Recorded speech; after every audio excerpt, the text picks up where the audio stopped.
something dark and scary. The doctor's back.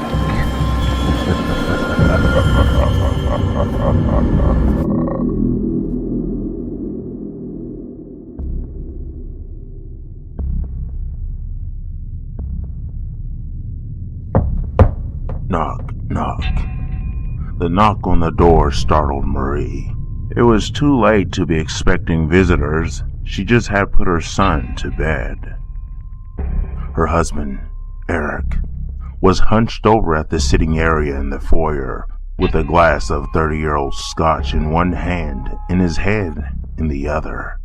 He had seemed uncharacteristically distraught as of late. Marie loved her husband, but she realized she hadn't been very attentive lately.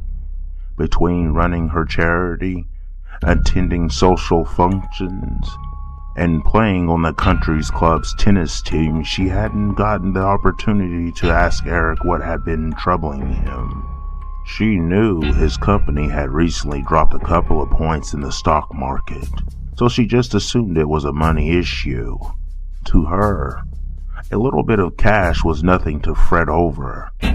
After all, they had come from practically nothing, and now they had plenty of it. They would be fine. The knock came again.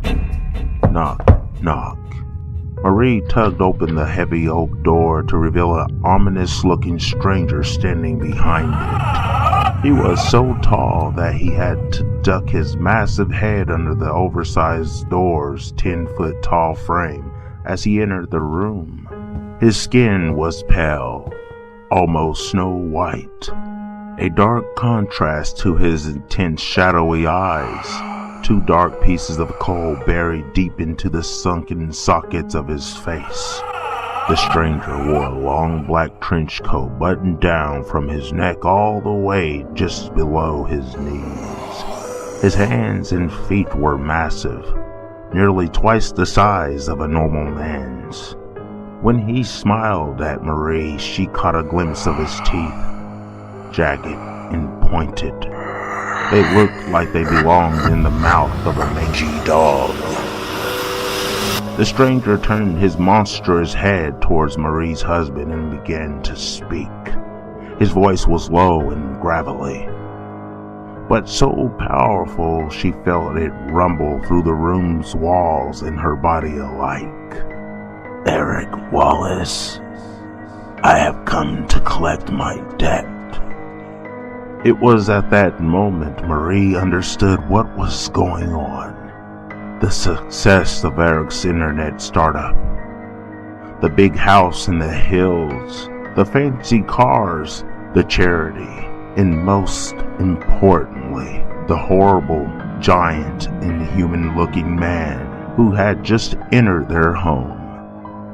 Eric had made a deal with the devil. She flung herself to the demon's feet.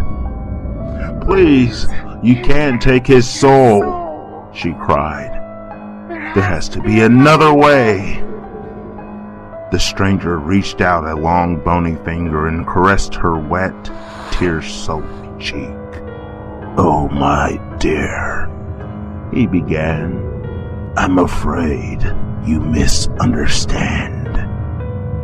Your husband didn't sell me his soul. He sold me yours."